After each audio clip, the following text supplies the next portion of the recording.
Hi guys, pag-usapan naman natin ngayon itong mga 2016 na commemorative coins. And tatlo po ito. Ayan. General Isidoro Torres, Artemio Ricarte, tsaka Horacio de la Costa. Ngayon, maaaring meron kayong mga ganitong coins na hawak or mga naitabi guys, na coin lang siya. At yung hawak ko po ngayon is naka-blister pack. Yung value po nung coin lang is face value lang. Bibihira po yung bumibili ng mga ganong barya. Unlike po dito sa mga ganito na merong blister pack, which is from Bangko Sentral po talaga ito, ano. And ito, nabibili talaga ito sa BSP online store. Ngayon, ang presyo po nitong mga ganitong coins is nasa 75 pesos. Pero sa ngayon po, ang available na lang sa BSP online store, kung i-check nyo po yung kanilang website, is isa na lang po yung available, no? Which is I think yung Artemio Ricarte na lang yung available dito sa BSP online store. Before kasi guys, kumpleto ito sa kanilang website na BSP online store. So tig 75 pesos po yan. Yung ganyang mga coins.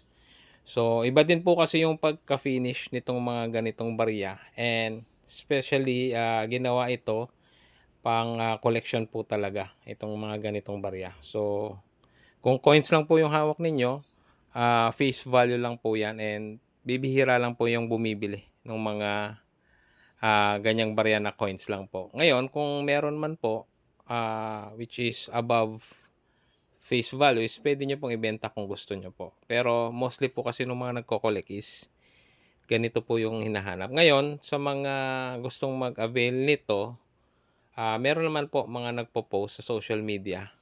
Mostly po ang selling price or reseller's price nito is mga 100 to 200 po. Depende na lang sa nagbebenta. Ngayon, kung meron po kayo or interested po kayong bumili, pwede nyo po akong kontakin kung gusto nyo mag-start mag-collect. Kasi maganda rin po itong panimula, no, sa pagko-collect ng mga barya.